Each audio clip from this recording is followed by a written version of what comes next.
Творчество Кадрии Тимирбулатовой, оно затрагивает очень важные струны, потому что оно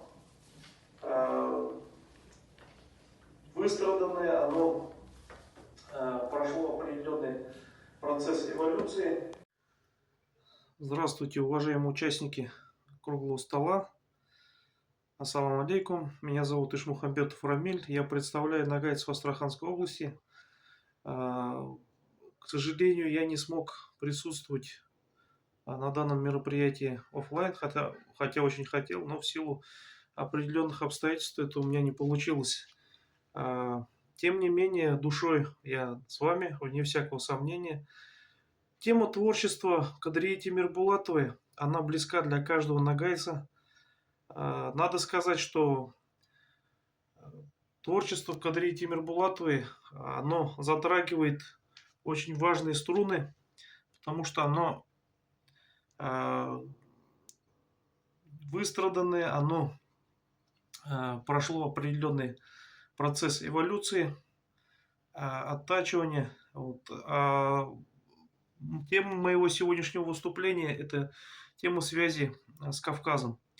Необходимо сделать некоторые предварительные замечания о том, что я не являюсь специалистом в этой области и подхожу к данной теме именно с той стороны, что я ученый-историк.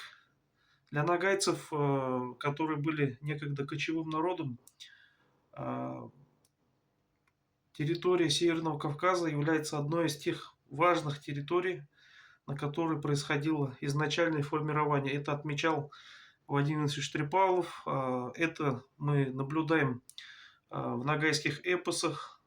Для кочевников, которые перемещались с места на место, тем не менее были очень важны некоторые точки, от которых, так скажем, точки осей координат, от которых шел отчет. И вот еще в древней нагайской поэзии такие значимые объекты, как Аскартау, Эльбрус, Бестау-Сарай, то есть Бештоугорье,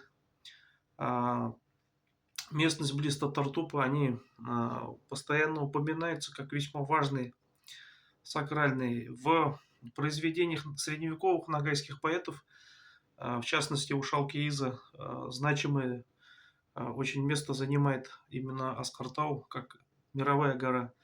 Кадрия Тимирбулатова, она в своем творчестве опиралась на древнюю нагайскую традицию, эпическую, поэтическую. Она была продолжателем этих древних традиций. И в ее стихах мы видим то, что она использовала образ гор Кавказа как образ некой чистоты, образ некой страны мечты. Обращаясь к горам, она обращается к символу спокойствия, безмятежности, к символу высоты помыслов, высоты чувств. В одном из своих стихотворений она обращается к горам, она обращается с тем, чтобы показать, что горы для нее это такой же символ родины, как и степь.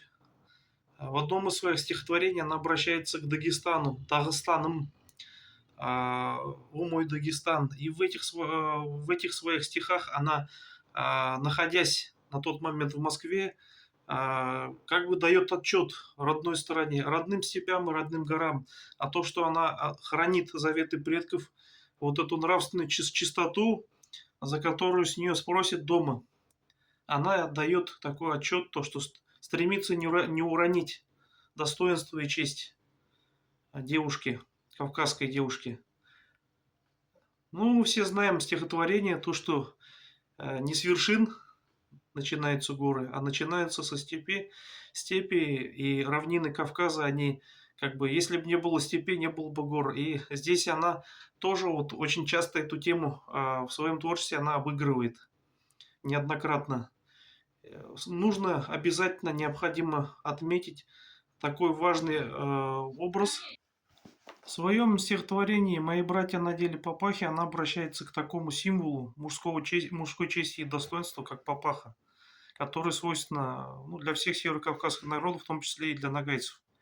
И там звучат такие строки: «Кто папаху свою опозорит, пусть вовек надевает платок».